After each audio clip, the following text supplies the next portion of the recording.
Саламатсыздарбы, бул Темиров Лайфтын жаңы форматтагы 3-чү чыгарылышы. Бүгүнкү чыгарылыштан бип учак менен учкан үй бүлө жөнөкөй эместиги далилденди. Иликтөөбүз жаңы фактылар менен уланууда. Яшир оорусунун эпидемиясын биздин бийлик жашырып жатсабы? Маалыматты текшердик. Эмнеге биздин айдоочу күбөлүктөр чет мамлекеттерде жараксыз?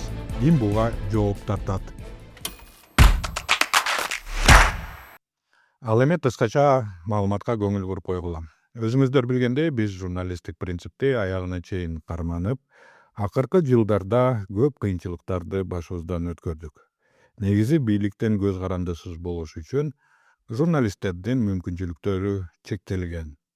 Эсиңердеби, биз М-банк аркылуу көрөрмандардан колдоо топтойлу десек, бийлик дароо эле М-банк номерибизди жаап коюшкан. Азыр болсо Patreon сайтында гана бизге финансылык колдоо көрсөтсө болот, бирок чет элдик банктын картасы менен гана. Себеби буга дагы бийлик жол тапты. Былтыр бизди экстремисттик уюм деп табышты. Эптеп эле бизди жок кылыш үчүн бийлик бир топ аракетин кетирди. Бирок биз ага карабастан иликтөөлөрүбүздү улантып, мамлекетибизге мыйзамдуулукту орнотуу үчүн чоң салым кошуп жатабыз. Ал эми иликтөө рубрикасына өтөлү.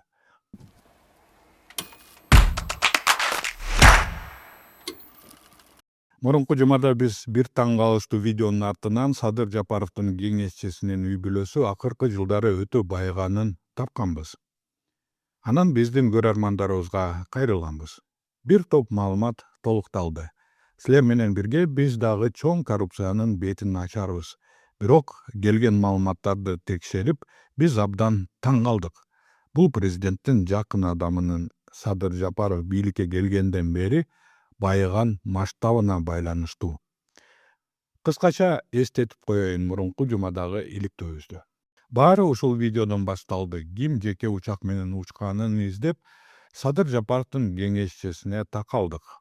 Кубандыков Жаныбек өзү Таластан болот, бирок жубайы азыркы депутат Кайрылбекова Медина Кайрылбековна болсо президенттин айылдашы болуп чыкты. Түп районунун Кен Суу айылынан. Садыр Жапаров бийликке келгенден бери өзүнө Кайрылбекова Мединага жана инилерине ачылган бир топ фирмалардын миллиондогон сомдук бажы төлөмдөрүн таптык. Ал эми Кубандыков болсо Садыр Жапаровдун инвестиция боюнча кеңешчиси деп бир топ президенттин сапарларына катышып, жанында жүргөнүн көрсө болот.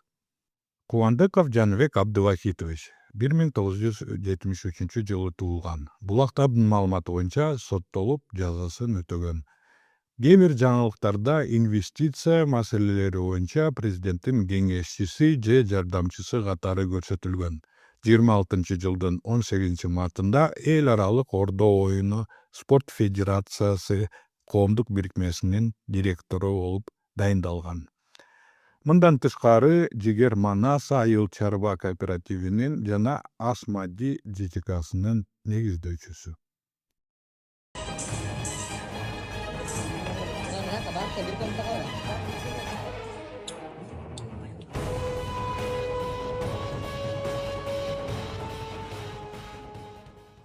Эки миң жыйырма үчүнчү жылдын ноябрь айынын аягы УКМК көмүскө жай уюштуруу фактысы боюнча кылмыш ишин козгойт. 1 декабрда Кочкор районунун мурдагы акими Байтереков Курманбек камакка алынат. Аны Дойдойдогу Ак Суу базарынын ээси деп да аташат. 23 декабрда Байтереков Курманбек тергөө учурунда каза тапты. 6 айдан кийин Касиет Мун компаниясы ачылат. Ал эми 25 жылы өкмөттүн буйругунан Касиет Мун Ак Суу базарынын бир бөлүгүнүн ээси болуп калганын билип калдык. Президенттин кеңешчисинин бул жерге кандай тиешеси бар деп сурайсыңар? Кептин баары Касиет Мун ЖЧКсынын жалгыз уюштуруучусу жана директору Кубандыков Жаныбек Абдывахитовичтин уулу Абдывахитов Абдубакир Жаныбекович. Башкача айтканда, биз кылмыш иштеринен кийин күтүүсүздөн президентке тиешеси бар адамдар бизнестин акыркы ээлери болуп калганын кустуризация деп аталган схемасын көрүп жатабыз. Бул биринчи жолу эмес. По итогам бизнес-форума подписано 11 документов на сумму $168 миллионов. Бул ошо 23-жыл Акылбек Жапаровдун катышуусундагы бизнес-форум. 11 келишимдин арасында Кыргыз Эко-экспорт компаниясы менен $10 миллион бир келишим бар. Анан президенттин кеңешчисинин бул жерге кандай тиешеси бар дейсизби? Кептин баары Кыргыз Эко-экспорт компаниясынын негиздөөчүлөрүнүн бири Кубандыков Жаныбектин экинчи уулу Жаныбек уулу Абдызакир. Демек, президентке жакын адамдар эл аралык деңгээлде лобби кылып жатышат. Жана бул жалгыз гана окуя эмес. Өзбекстандагы форумдан бир жыл мурда ушундай эле келишим Красноярск шаарында ошол кездеги премьер-министр Акылбек Жапаровдун катышуусунда түзүлгөн. Эки уулуна 8 компания катталган. Бул ири компаниялар ар кайсы аймактарда жана ар кандай тармактарда иштейт. Алар базарлар, заводдор, валюта алмашуу пункттары, курулуш компаниялар жана логистикалык борборлор. Эскерте кетсем, иликтөө Instagram аккаунтундагы 9 секунддук видеодон башталган. Ошондуктан биз баарыбыз бирге мыйзамдуулукту өлкө кура алабыз. Эгерде шектүү нерсени байкасаңыз, бизге сигнал аркылуу же Темиров Live PM me почтабызга жөнөтүңүз.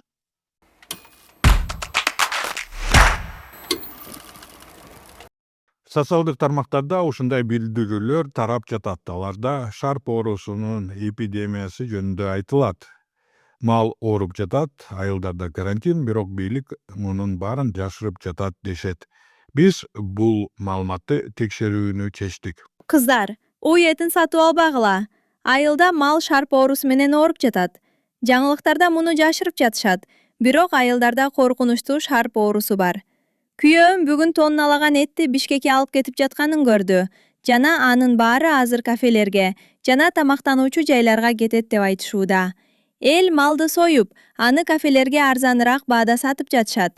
Ошондуктан уй этинен эч нерсе сатып албагыла. Шарп оорусу өтмөйүнчө тоок этин жегиле. Бул посттун автору болсо, ооздогу, желиндеги жана туяктарындагы жаралар сыяктуу шарп оорусунун белгилерине окшош белгилер жөнүндө жазып жатат жана кырдаалды Россия менен салыштырат. Бул коркунуч тууралуу депутат Табылды Муратбеков да айтууда. Бүгүнкү күндө айылдардан мал баккан биздин тургундарыбыз кайрылып атат. Малдарыбыз яш жура менен ооруп атат. Шарп болуп. Чөп жей албай калды, жем жей албай калды. Кадимгидей температурасы көтөрүлүп атат дейт. Ыйлакчылар пайда болуп атат дейт. Бул биринчиден баягы биздин тамак аш коопсуздугуна, анткени дыйкандарыбыздын, мал баккан жарандарыбыздын баягы негизги бөлүгү ошо малга кармашат. Коопсуздук. Экинчиден азыр Россияда дагы билесиз да, кадимгидей илдеттер жүрүп атат. Ошонун аркасында бизге да коркунуч жаралып атат. Муратбековдон тышкары маселени Бекешев жана Самаков да көтөрүштү. Аларга аймактардан даттануулар көп келип түшүүдө. Алар түз эле айтышууда. Нарын жана Чүй областарында фермерлер аргасыздан калды. Эттин баасы бүгүн 1000 сом болсо, эртең 2000ге көтөрүлөт. Шарп оорусу боюнча. Нарын районунда жана Атбаш районунда өтө көп шарп оорусу катталып атат. Бул жерде Айыл чарба министрлиги билбейм эмне себептен андай жок, эч жерде катталган жок деп атат, бирок мына жүздөгөн 200-300 күнүгө телефон чалып атышат, келип аткандары бар. Ушул шарпты азыр токтотуп бербесеңиздер, бул биздин азык-түлүк коопсуздугубузга чоң сокку болот. Эртең бүгүн шарп ооруп атат деп элдин баары малын союп салып, эттин баасы бүгүн 1000 сом болсо, эртең 2000ге көтөрүлөт. Урматтуу өкмөттүн өкүлү, ушуга дагы бир жакшы көңүл буруп, элге так жооп бергидей кылып бир маалымат берип койсоңуздарчы. Биз 26-жылдын мартындагы жаныбарлардын ден соолугун коргоо боюнча дүйнөлүк уюмдун отчетторун карап чыктык. Картаны караңыз. Кыргызстан боз түстө боелгон. Бул биздин өлкөдө шарп оорусунан таза деген расмий статус жок дегенди билдирет. Тилекке каршы бул маалыматтардан түз жооп ала албайбыз. Биздин бийлик эмне дейт? Тем временем в Минсельхозе эти заявления опровергают. По данным ведомства, массовых случаев заболевания не зарегистрировано. Иногда болеют отдельные животные со слабым иммунитетом, но их лечат ветеринарные службы. Государством закупаются вакцины и диагностические средства на инфекционные болезни. И есть, бывает люди, которые могут не привести корову на вакцинацию. Не привита, не выдается вот эта форма номер 1А. Он не может. Но на практике как фермер без сопроводительного документа на базаре продает, потому что там купля-продажа через посредников идет. Ветеринардык кызматтын директорунун орун басары эч кандай эпидемия жок, этти жегенге коопсуз деп ишендирүүдө. Бирок ошол эле учурда айрым учурларды моюнга алат. Жаныбарлар ооруп жатат, бирок бул дыйкандардын күнөөсү, анткени алар уйларды эмдөөгө алып келишкен эмес дейт. Ал эми жуккан эт базарда ортомчулар аркылуу текшерүүдөн өтүп кетиши мүмкүн дейт. Бүтүп эле калдык. Узага бир жума менен бүтөбүз да, Кудай кааласа. Отказ бергендерге түшүндүрүү иштерин жүргүзөбүз.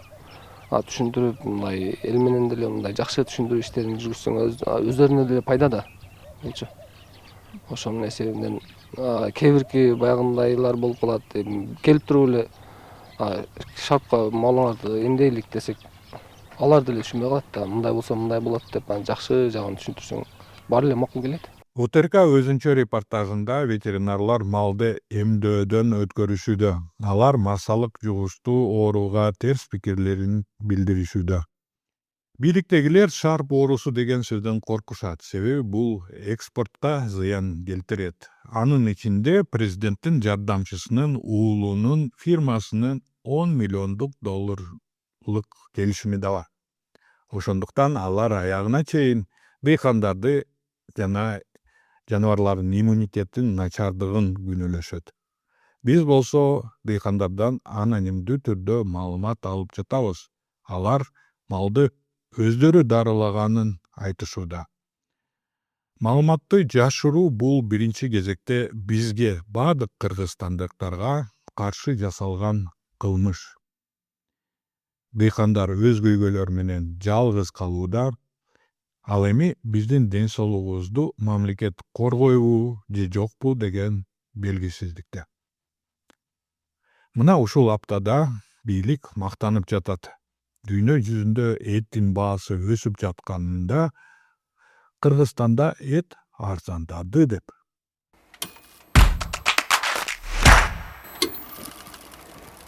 Дагы бир кыскача факт-чек. Бул аптада курч маселе көтөрүлдү. Башка өлкөлөрдө биздин айдоочулук күбөлүктөрүбүз жарактуубу же жокпу? Биз текшерүүнү чечтик. Бул көйгөй жөн жерден чыккан жок. Социалдык тармактардагы көптөгөн билдирүүлөрдөн көрүүгө болот. Анан жаңы права менен келип 95-ин алайын деп регистрага 95 жасаган жерге школага барса,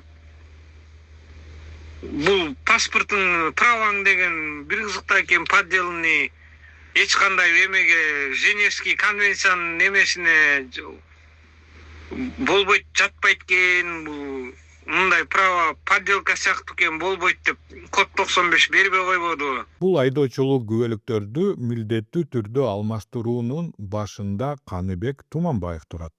Дал ушул адам элди кезекке тургузуп, күбөлүктөрдү алмаштырууну милдеттүү кылды.